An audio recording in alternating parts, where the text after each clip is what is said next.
Okay students, तो अभी हम नेक्स्ट टॉपिक की बात करेंगे। इससे पहले हम फर्स्ट टॉपिक को पढ़ चुके हैं, which was all about the characters of being living, right. उसको हमने पढ़ लिया है।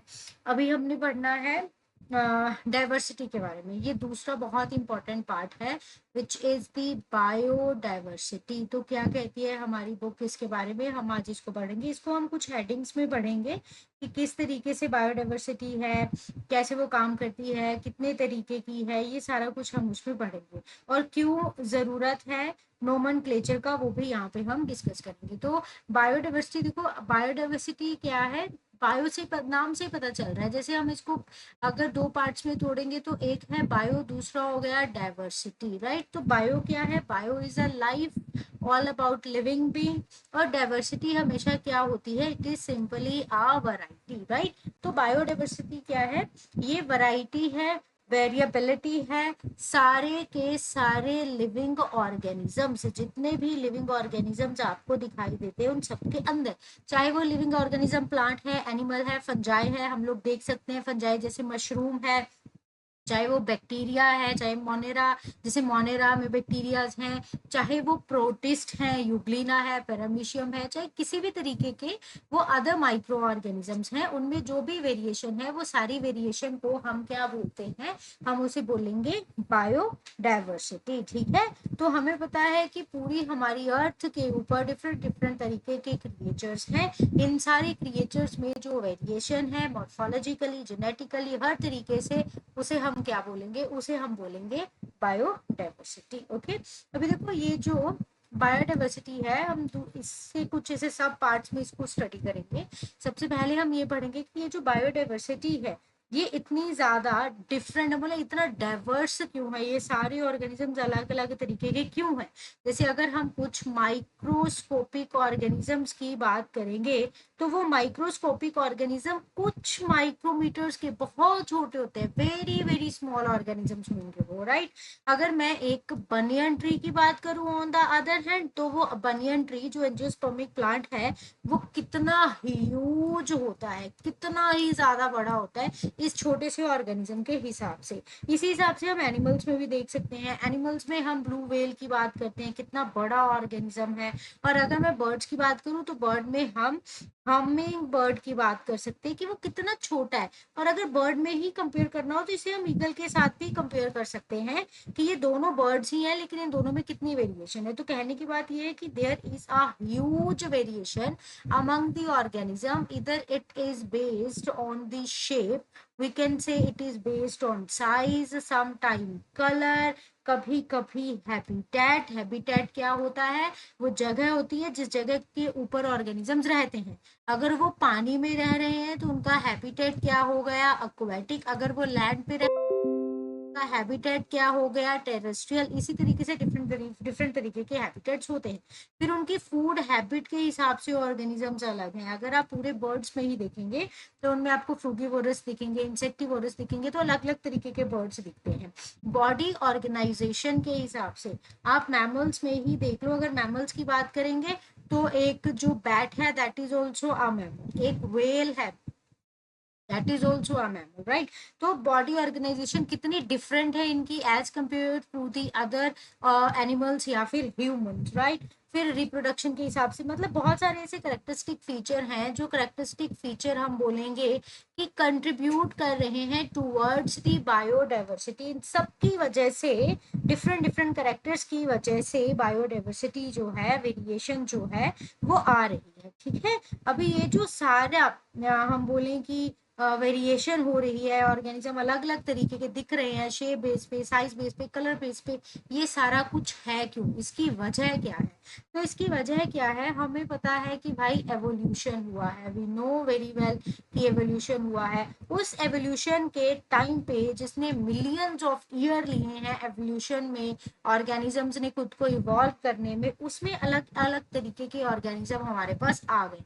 जैसे अगर मैं बात करूं, अगर कोई बहुत ही बोले हम ऐसे रेतीला वो है, हैबिटेट है, तो वहां पे आपको क्या दिखेंगे, आपको कैमल दिखेंगे। तो कैमल ने देखो खुद को उसी हिसाब से ढाल दिया है, डेजर्ट की कंडीशन के हिसाब से ढाल दिया।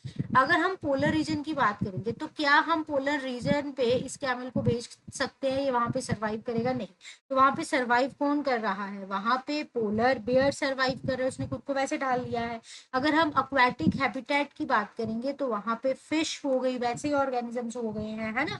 तो मंकीज ने, जो ट्रीज हैं उनके हिसाब से मंकीज ने खुद को अडेप्ट कर लिया है, तो it is all because of the adaptation. तो हम कहेंगे हमारे पास बहुत से करेक्टरिस्टिक फीचर हैं, जैसे शेप है, साइज है, ये सारे करेक्टर्स हैं जो कंट्रीब्यूट कर रहे हैं टुवर्ड्स द वेरिएबिलिटी।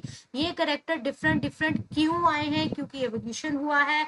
एवोल्यूशन के हिसाब से, एवोल्यूशन की वजह से डिफरेंट इन्वायरमेंटल कंडीशंस हमें देखने को मिल रही हैं, और उन्हीं इन्वायरमेंटल कंडीशंस के हिसाब से ऑर्गेनिजम्स इवॉल्व किए हैं। जैसा ज्योग्राफिकल एरिया उनको मिला है उसी तरीके से उन्होंने खुद को ढाल लिया है, इसीलिए बायोडाइवर्सिटी जो है उस हिसाब से बहुत ही ज्यादा फ्लरिश कर रही है। ठीक है, तो ये जो सारे ऑर्गेनिजम्स हैं, जो हमने बोला बायोडाइवर्सिटी में इतने अलग अलग तरीके के ऑर्गेनिजम्स हैं, इनका अगर हम नंबर देखें कि ये सारे ऑर्गेनिजम्स हैं कितने, तो एनसीईआरटी कहती है कि there are total of 1.7 to 1.8 million of species, जिनको अभी तक हमने आइडेंटिफाई कर लिया है। इट इज नॉट लाइक कि हम बोले, और हम कहते हैं हमने इनको आइडेंटिफाई कर लिया है। जब आप पूरा बायोडाइवर्सिटी का चैप्टर पढ़ोगे क्लास +2 में, फिर आपको रियलाइज होगा कि कितने कितने अलग अलग तरीके के स्पीशीज है, क्योंकि वहां पे आपको इनके नंबर भी रटने होंगे और वो पूछते भी हैं नीट में, तो वहां पे आप इस चीज को रियलाइज करो। ओके, तो there are 1.7 to 1.8 million of species जो अभी तक हम जिनको आइडेंटिफाई कर चुके हैं, जिनको अभी तक हम लोगों ने डिस्क्राइब भी कर दिया है। ठीक है, और साइंटिफिक, मैंने आपको पहले बता दिया, साइंटिस्ट एस्टिमेट लगाते हैं कि इसके अलावा भी बहुत सारे स्पीशीज हो सकते हैं जिनको अभी तक हमने नहीं ढूंढा है, हमें उनके बारे में अभी तक नहीं पता चला है। हो सकता है वो एकदम डीप ओशियंस में हो सकता है वो डेंस ट्रॉपिकल फॉरेस्ट में हो जहां तक हम नहीं पहुंच पा रहे हैं, कुछ अंडरग्राउंड माउंटेन्स में हो, कुछ रिमोट माउंटेन्स में हो, मतलब कहीं पे भी कुछ ऐसे हैबिटेट्स हो सकते हैं जिनके बारे में हमें अभी तक नहीं पता है, और हम अभी तक उन ऑर्गेनिजम्स के बारे में पता नहीं लगा चुके हैं। इवन की माइक्रो ऑर्गेनिजम्स के होने के चांसेस ज्यादा हैं, क्योंकि माइक्रो ऑर्गेनिजम्स क्या है, जिनको हम माइक्रोस्कोप से देखते हैं, तो ये माइक्रोस्कोप से दिखने वाले ऑर्गेनिज्म आंखों से तो दिखेंगे नहीं, तो हो सकता है मल्टीपल ऑर्गेनिजम्स अभी भी ऐसे हो जिनको ढूंढना अभी बाकी है। ठीक है, तो नीट के लिए आपको बस इतना याद रखना है। बस देखो अभी तक आपको क्या नीट के लिए याद रखना है, एक तो आपको बायोडाइवर्सिटी की डेफिनेशन याद रखनी है। ऐसा नहीं कि ये नीट में पूछेंगे, नो, क्योंकि ये टर्म बहुत जगह यूज होगी, बस इसलिए। बायो का मतलब क्या हो गया, हम लिविंग की बात कर रहे हैं। डाइवर्सिटी का मतलब क्या हो गया, हम वेरिएशन की बात कर रहे हैं। उसके अलावा कुछ आपको ज्यादा याद रखना नहीं है। ये वेरिएशन हैबिटेट की वजह से, मल्टीपल रीजंस हैं जिनकी वजह से ये वेरिएशन जो है वो हो सकती है। ठीक है, तो नीट के लिए आपको क्या याद रखना है कि हमारे पास जो अभी तक एक्चुअल स्पीशीज के बारे में हमें पता लग चुका है, जो स्पीशीज हमने आइडेंटिफाई कर ली है, हमने डिस्क्राइब की हैं, वो कितनी है, 1.7 से लेके 1.8 मिलियन। तो मैं सीधा सीधा बोलूंगी नीट का अभी तक यही एक इंपॉर्टेंट पॉइंट यहाँ पे निकल के आ रहा है हमारे पास। Now why this biodiversity is important, क्यों इसके बारे में बात करना, या फिर क्यों बायोडाइवर्सिटी का होना बहुत इंपॉर्टेंट है। सबसे पहले जो सबसे बड़ी बात है बायोडाइवर्सिटी की कि वो क्यों इंपॉर्टेंट है, that is the ecological balance. अगर बायोडाइवर्सिटी है तो इसी की वजह से क्या बना हुआ है, इकोलॉजिकल बैलेंस बना हुआ है। देखो हर एक ऑर्गेनिज्म का खुद का अलग रोल होता है। जैसे अगर हम एनिमल्स की बात करेंगे, अगर हम टाइगर की बात करेंगे, अगर ये सारे टाइगर खत्म हो जाएंगे एक दिन, तो देखो टाइगर खत्म हो रहे हैं तो ऑब्वियसली डियर बढ़ जाएंगे। जब डियर बढ़ जाएंगे तो वो ग्रास को खाना, तो उनको खाना ही है, तो वो घास खाएंगे, तो वो धीरे धीरे घास खत्म हो जाएगी, तो जो घास के ऊपर डिपेंडेंट है वो ऑर्गेनिज्म मरने लग जाएंगे, तो बैलेंस खराब हो जाएगा। तो जो इकोलॉजिकल बैलेंस है, जिसे आप लोग कैसे पढ़ते हो, जिसे हम लोग फूड चेन में पढ़ते हैं, और फिर फूड चेन हम बोलते हैं कि थ्योरेटिकल कंसेप्ट है, तो प्रैक्टिकल कंसेप्ट क्या होता है हमेशा ही, फूड वेब। तो जिसे हम फूड वेब की फॉर्म में पढ़ते हैं कि हर ऑर्गेनिज्म दूसरे ऑर्गेनिज्म के साथ किसी ना किसी इंटरेक्शन से, चाहे वो म्यूचुअलिज्म है, चाहे वो पैरासिटिज्म है, चाहे वो किसी भी तरीके की इंटरेक्शन है, उसके साथ जुड़ा हुआ रहता है। इसलिए अगर ये ऑर्गेनिजम्स, अगर ये बायोडाइवर्सिटी खत्म हो जाएगी तो आपका इकोसिस्टम पूरे तरीके से, इकोलॉजिकल बैलेंस पूरे तरीके से अनस्टेबल हो जाएगा, सारा इंटायर सिस्टम ही खराब हो जाएगा। तो first is the ecological balance. दूसरा, अगर आपको ये आता है अबाउट इम्पोर्टेंस ऑफ बायोडाइवर्सिटी, तो आप लिख के आओगे oxygen production, which is very very important, right? क्योंकि ये जो ऑक्सीजन है ये हमें कहाँ से मिल रही है? From the green plants. तो हमारे पास 5 मेजर हम बोलेंगे टाइप ऑफ प्लांट्स हैं, जिनका हम पढ़ते हैं as a algae. Chapter number 3 में हम इसको डिस्कस करेंगे। As a algae, as a bryophyte, as a pteridophyte, फिर जिम्नोस्पर्म्स जो कॉनिफर्स होते हैं, और फिर जो फ्लावरिंग प्लांट्स होते हैं एंजियोस्पर्म्स। ये सारे के सारे प्लांट्स मिल करके हमें ऑक्सीजन प्रोवाइड करते हैं। क्यों? क्योंकि इन प्लांट्स को खुद जिंदा रहने के लिए कार्बन डाइऑक्साइड चाहिए होती है, तभी ये फोटोसिंथेसिस कर पाएंगे। अगर कार्बन डाइऑक्साइड होएगी तो उसको यूज करेंगे ना डार्क रिएक्शन में, और उसको यूज करने के बाद ही ये हमारे पास, ये इन खुद के पास क्या बनाते हैं? ग्लूकोज बनाते हैं, और उसके बाद जो प्रोसेस होता है वी नो वेरी वेल, हमारे पास ऑक्सीजन रिलीज हो जाती है। तो ग्रीन प्लांट फोटोसिंथेसिस करते हैं, वहीं से ऑक्सीजन आती है जो हमारे रेस्पिरेशन करने के लिए वेरी इंपॉर्टेंट होती है। अगर हम ऑक्सीजन को रिस्पायर नहीं करेंगे तो हमारा जो ग्लूकोज है वहां से एनर्जी नहीं बन सकती। तो ये भी दूसरा एक इम्पॉर्टेंट पार्ट है। अगर ये प्लांट्स नहीं रहेंगे तो क्या कहते हैं हम लोग, ऑक्सीजन भी नहीं आएगी। तीसरा, यही से हम एक पॉइंट लिख सकते हैं, दैट इज द फूड। एक तो प्लांट्स से भी हमें फूड मिल रहा है, दूसरा एक ऑर्गेनिज्म दूसरे ऑर्गेनिज्म के लिए कितना इंपॉर्टेंट है वो भी हमें अच्छे से पता है। हमने यहाँ पे भी पढ़ा है कि अगर टाइगर है तो टाइगर को डियर या फिर अदर स्मॉल ऑर्गेनिजम्स चाहिए खाने के लिए, तो फूड भी मिलता है, राइट? प्लांट्स मिलते हैं हमें, प्लांट से मिलता है हमें, जैसे राइस है, व्हीट है, मेज़ है, ये सारा कुछ मिलता है। वेजिटेबल्स हैं, इवन कि कुछ और एनिमल से, कैटल से हमें मिल्क मिल रहा है, हमें एग भी मिलते हैं, बहुत सारी चीजें हैं, फिश मिलता है। तो ये सारा फूड भी हमें कहाँ से मिल रहा है? From the biodiversity. उसके अलावा अगर हम देखेंगे तो हम लिख सकते हैं कि मेडिसिन हो गए, ये कहाँ से आ रही है? ये मेडिसिन भी हमें प्लांट्स और एनिमल्स दोनों से ही मिलते हैं। जैसे फंगस से भी हमें मिलती है, फंगस से हमें बहुत इंपॉर्टेंट मेडिसिन मिलती है, दैट इज पेनिसिलिन। इसकी हम आगे बात भी करेंगे, जब हम किंगडम फंजाई पढ़ेंगे तो वहां पे हम इसको डिस्कस भी करने वाले हैं, राइट? और एनिमल से भी मिलती है, तो हर जगह से। और आप चाहो तो क्या लिख सकते हो? आप लिख सकते हो कि न्यूट्रिएंट रिसाइकलिंग जो हो रही है, that is also because of the biodiversity. इस पूरी न्यूट्रिएंट रिसाइकलिंग में, जैसे मान लो एक पत्ता यहाँ पे खत्म हो गया है ना, मर गया है, ये डेड लीफ है, तो इसमें प्लांट भी इन्वॉल्व हो रहे हैं। सबसे पहले प्लांट का ही ये डेड लीफ है, फिर इसके ऊपर कुछ तरीके का अर्थवर्म आके अटैक कर रहा है, इसको खा रहा है, इससे मिट्टी बना रहा है। फिर हो सकता है कि इससे जो मिट्टी बन गई है यहाँ पे कुछ फंजाई आ जाए, फंजाई लग जाए, फंजाई को यहाँ से फूड मिल रहा हो, है ना? फिर कुछ बैक्टीरियाज भी हो सकते हैं जो आ करके इसको क्या कर रहे हो, इसको डिकम्पोज कर रहे हो। तो ये हम पूरा रिसाइकलिंग वाला सिस्टम भी पढ़ेंगे आगे। लेकिन यहाँ पे देखो, आपको बस इतना समझना है कि न्यूट्रिएंट्स की ये जो रिसाइकलिंग हो रही है, ये डेड के पास जो कम्प्लेक्स ऑर्गेनिक मैटर प्रेजेंट था, उसको चाहे हम अर्थवर्म की बात कर ले, चाहे हम फंजाई की बात कर ले, चाहे हम बैक्टीरिया की बात कर ले, हम बेसिकली डीकम्पोजर्स की बात कर रहे हैं। ये डीकम्पोजर्स आके अटैक करेंगे और कम्प्लेक्स ऑर्गेनिक मैटर से वेरी सिंपल इनऑर्गेनिक मैटर में कन्वर्ट करेंगे, जिससे कुछ गैसेस बन जाएंगी, जिससे कुछ मिनरल्स बन जाएंगे, और फिर वो वापस कहाँ पे मिल जाएंगे? सॉइल में मिल जाएंगे। तो this is another very very important part, ठीक है? तो ये हो गया बायोडाइवर्सिटी के बारे में। वैसे तो इसके अगर हम टाइप देखेंगे तो हमारे पास अल्फा, गामा, इस तरीके से डिफरेंट लेवल ऑफ बायोडाइवर्सिटी होते हैं, जिसमें कुछ genetic level, species level, ecosystem level भी होता है।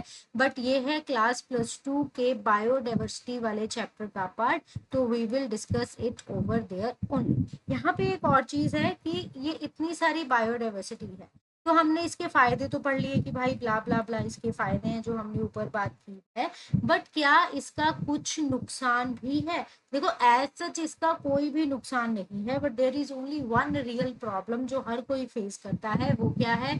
इतने सारे ऑर्गेनिजम्स का नाम रखना। इतने सारे ऑर्गेनिजम्स को कैसे पहचानेंगे? डिफरेंट डिफरेंट एरियाज में डिफरेंट डिफरेंट तरीके के नाम हो सकते हैं, डिफरेंट डिफरेंट लोग अलग तरीके से उन ऑर्गेनिजम्स को जान सकते हैं। तो there is a very big problem कि किस तरीके से हम लोग इन ऑर्गेनिजम्स को पहचानेंगे। वो सबसे बड़ा है, क्योंकि देखो वर्नैकुलर अगर हम बात करेंगे तो जैसा हमें कोई ऑर्गेनिज्म दिखता है हम उसी तरीके से उसका नाम रख देते हैं। जैसे कि स्टार फिश, ये देखो this is echinoderm, but हम इसको बोलते हैं fish which is actually not a fish, है ना। इस तरीके से जैसे मैंगो की बात कर लो, mango is very simple. Mango की बात कर लो, आम सबने देखे हैं, तो आम को अगर हम हिंदी में तो आम को आम ही बोलते हैं, पंजाबी में क्या बोलते हैं? आम्ब बोलते हैं, ठीक है। बंगाली में डिफरेंट बोलेंगे, तमिल में क्या बोलते हैं? शायद ममपाजाम ऐसा कुछ बोलते हैं। तो एक ही मैंगो के कितने हो गए? डिफरेंट डिफरेंट नेम हो गए हैं। अभी इन डिफरेंट डिफरेंट नेम से कम्युनिकेट करना कितना मुश्किल होता है। तो this is the biggest problem जो कौन डील कर रहे थे? साइंटिस्ट डील कर रहे थे। तो उन्होंने सोचा कि भाई एक ऑर्गेनिज्म का सिर्फ एक ही नाम होना चाहिए। इसके लिए हम लोग आगे पढ़ेंगे nomenclature which is very very important part, binomial nomenclature, जिसके कुछ क्वेश्चंस एक दो बार हमने देखे हैं कि ऑर्गेनिज्म का नाम सही है या नहीं सही है, क्योंकि इसके कुछ रूल्स होते हैं वो हमने पढ़ने हैं, वहां से हमें इसके बारे में समझ आता है। ओके, तो इससे पहले एक दो चीजें मैं बता दूं। पहले इसको हम डिटेल में करेंगे, नोमेनक्लेचर को अलग वीडियो में डिटेल में करेंगे। ये सारा काम करने के लिए, नोमेनक्लेचर के बारे में पता करने के लिए, है ना, कि कैसे हैं, हमें पता होना चाहिए ऑल ऑर्गेनिजम्स के बारे में, हमें पता होना चाहिए ऑल ऑर्गेनिजम्स के कॉमन नेम्स के बारे में, right. So if you get a question like कि कॉमन नेम्स में क्या प्रॉब्लम है, क्यों वो अनरिलायबल है, तो आप कहोगे कि अलग अलग लोकल पीपल जो होते हैं उन्होंने अलग अलग नाम रख रखे होते हैं इन सारे ऑर्गेनिजम्स के, जो कभी कभी कंफ्यूज करते हैं एक ऑर्गेनिज्म को दूसरे ऑर्गेनिज्म के साथ। इसीलिए it is very very important. तो ये सारा काम करने के लिए, साइंटिफिक नोमेनक्लेचर करने के लिए साइंटिस्ट को एक पर्टिकुलर सेट ऑफ रूल्स बनाने पड़े हैं और एक बहुत ही स्पेशल प्रोसेस से होकर के गुजरना पड़ा है। फिर जा करके हमारे पास बाइनोमियल नोमेनक्लेचर आया है जो कार्लस लीनियस ने हमें दिया है, ठीक है। इस तो वीडियो में हम इतना ही करेंगे, फिर हम आगे बढ़ेंगे नोमेनक्लेचर। उससे पहले मैं आपको ये बता देती हूँ, अभी ये जो टाइप्स की हमने ऊपर थोड़ी सी बात की थी, तो इसके बारे में आपको हल्का सा बता देती हूँ। यहाँ पे ये जो तीन लिखे हुए हैं, जेनेटिक, स्पीशीज और इकोसिस्टम, ये थोड़ा सा हम कर लेते हैं, फिर हम साइंटिफिक नोमेनक्लेचर की क्यों जरूरत पड़ी और सारा नोमेनक्लेचर का अलग से पढ़ेंगे, राइट। तो देखो टाइप्स अगर हम बात करेंगे तो हमारे पास एक होती है जेनेटिक डाइवर्सिटी, एक है हमारे पास स्पीशीज डाइवर्सिटी, थोड़ा थोड़ा नाम से पता चल रहा है, ठीक है। एक होती है हमारे पास इकोसिस्टम डाइवर्सिटी, इकोसिस्टम डाइवर्सिटी। तो जेनेटिक डाइवर्सिटी क्या होती है? हम ऐसे मानते हैं कि विद इन दी स्पीशीज जो डाइवर्सिटी है, विद इन दी स्पीशीज, एक ही स्पीशीज है। जैसे देखो मैंगो की बात करो, मैंगो से बड़ा कोई एग्जाम्पल नहीं, मैंगो की बात करो, एक ही स्पीशीज है लेकिन उसमें आपको कितने डिफरेंट डिफरेंट वैरायटीज देखने को मिलते हैं मैंगो के ही। That is the genetic diversity, जो कि एकदम जीन लेवल पे भी बोल सकते हो, इंटरनल लेवल पे विद इन दी स्पीशीज जो डाइवर्सिटी। फिर आगे स्पीशीज डाइवर्सिटी। स्पीशीज डाइवर्सिटी क्या होती है?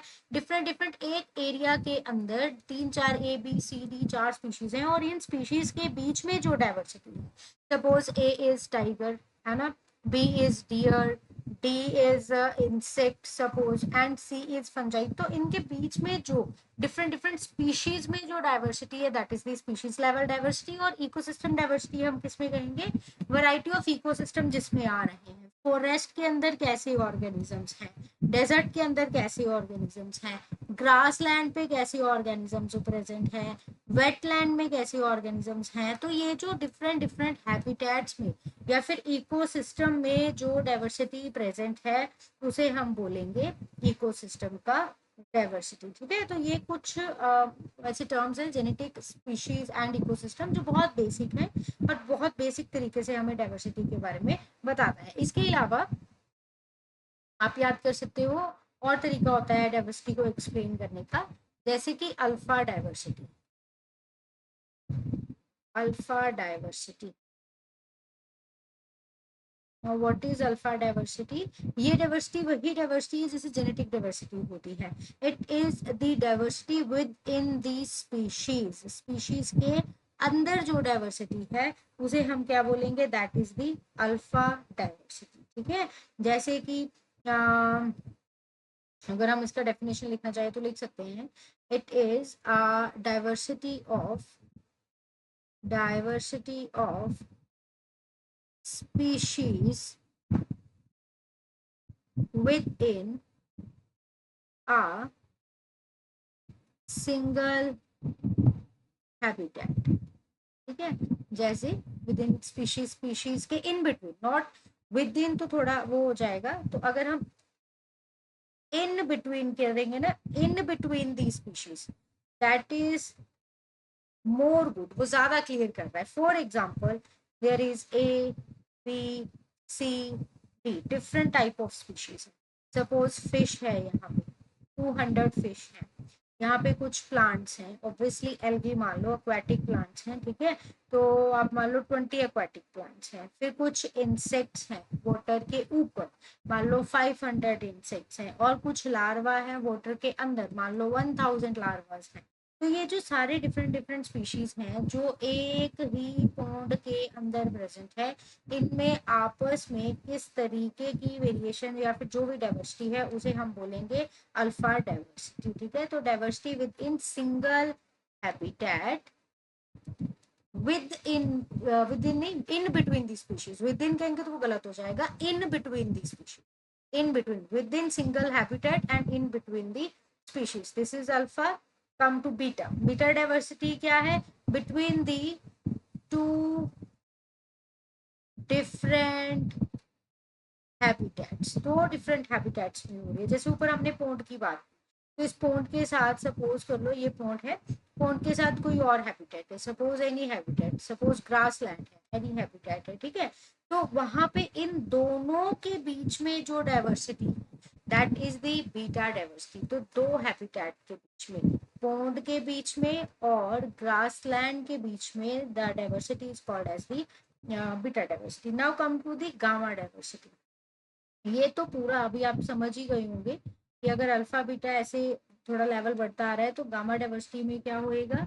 अक्रॉस मैनी इकोसिस्टम्स, ये डाइवर्सिटी कहाँ पे है? With in the, sorry not with in, across many ecosystems, एक बड़ा जियोग्राफिकल एरिया है। इस बड़े जियोग्राफिकल एरिया में यहाँ पे बहुत सारे फॉरेस्ट हैं, यहाँ पे रिवर चल रही है, यहाँ पे बड़े बड़े माउंटेन्स हैं, ठीक है।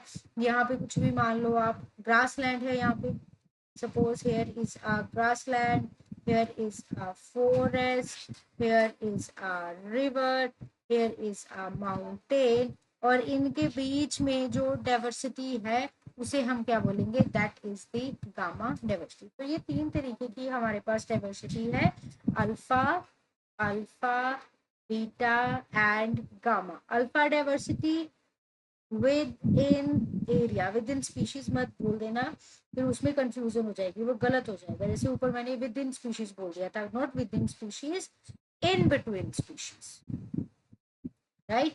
फिर आगे बीटा आ गया हमारे पास, इसे आप लिख सकते हो in between two areas, in between two areas. और फिर गामा डाइवर्सिटी आ गई, इसे आप लिख सकते हो, this is diversity of multiple habitats in a large area, ठीक है, between multiple habitats or ecosystems, this is the that sort of diversity, okay। तो आई होप आपको ये समझ आ गया होगा।